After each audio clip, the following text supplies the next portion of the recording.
There's no feeling more intense than starting over.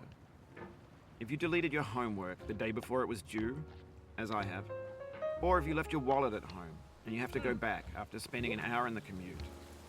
If you won some money at the casino and then put all your winnings on red but it came up black. If you got your best shirt dry cleaned before a wedding and then immediately dropped food on it.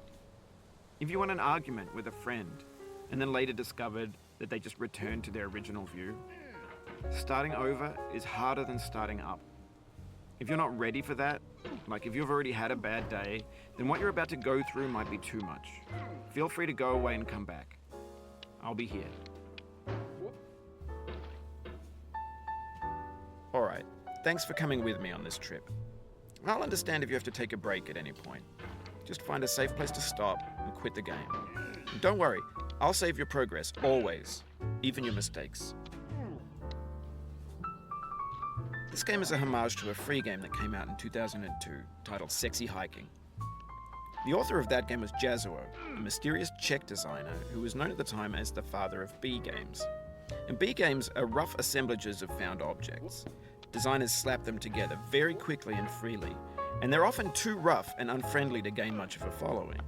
They're built more for the joy of building them than as polished products. In a certain way, Sexy Hiking is the perfect embodiment of a B game.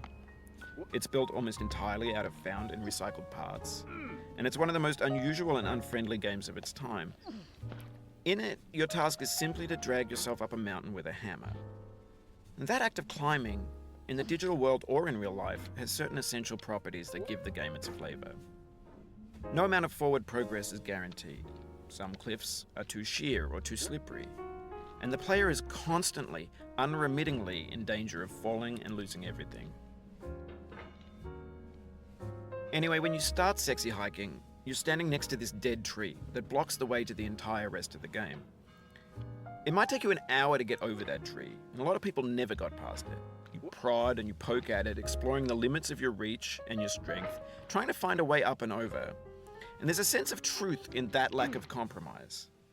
Most obstacles in video game worlds are fake. You can be completely confident in your ability to get through them once you have the correct method or the correct equipment or just by spending enough time.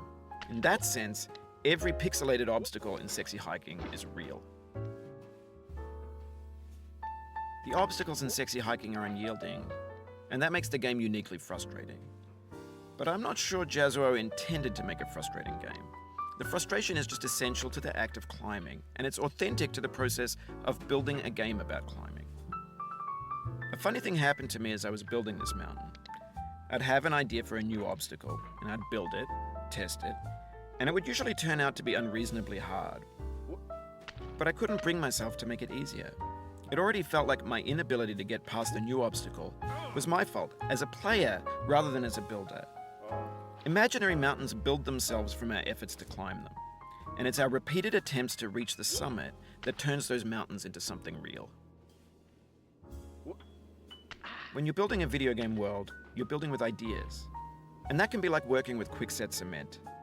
You mold your ideas into a certain shape that can be played with, and in the process of playing with them, they begin to harden and set until they're immutable, like rock. And at that point, you can't change the world. Not without breaking it into pieces and starting fresh with new ideas. For years now, people have been predicting that games would soon be made out of prefabricated objects, bought in a store and assembled into a world. And for the most part, that hasn't happened, because the objects in the stores are trash. I don't mean they look bad or that they're badly made, although a lot of them are. I mean they're trash in the way that food becomes trash as soon as you put it in the sink. Things are made to be consumed and used in a certain context, and once the moment is gone, they transform into garbage. In the context of technology, those moments pass by in seconds.